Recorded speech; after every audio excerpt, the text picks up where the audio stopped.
চূড়াচাঁদপুর জেলায় জমি এবং হামার জনজাতিদের মধ্যে সহিংসতায় উত্তাল হয়ে উঠেছে মণিপুর।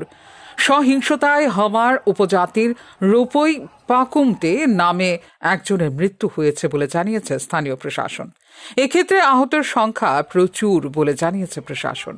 সেলমাঠ এলাকার কাছে উত্তোলিত জমি পতাকা হামার জনজাতির যুবকরা সরিয়ে ফেলার পর এই সহিংসতা ঘটে বলে জানিয়েছে প্রশাসন।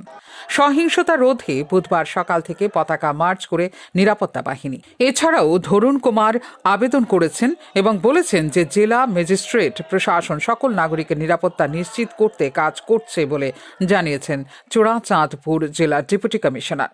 সমস্যার শান্তিপূর্ণ সমাধানের জন্য যথাসাধ্য চেষ্টা করা হচ্ছে বলে জানিয়েছে জেলা প্রশাসন।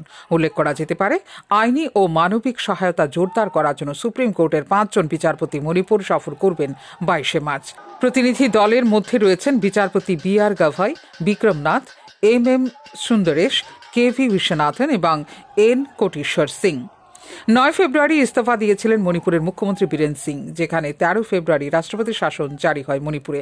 প্রায় 2 বছর ধরে মেইতি ও কুকি জনগোষ্ঠীর সংঘর্ষে বিরামহীন হিংসার সাক্ষী থেকেছে মণিপুর। গোটা ঘটনায় প্রশ্নের মুখে পড়ে মণিপুরের মুখ্যমন্ত্রীর ভূমিকা। 2023 সালের মে মাস থেকে মেইতি এবং কুকি সম্প্রদায়ের মধ্যে সাম্প্রদায়িক হিংসা চলে আসছে মণিপুরে। ভাঙচুর, অগ্নিসংযোগ, খুন কিছু বাদ যায়নি উত্তর পূর্বের রাজ্যটিতে।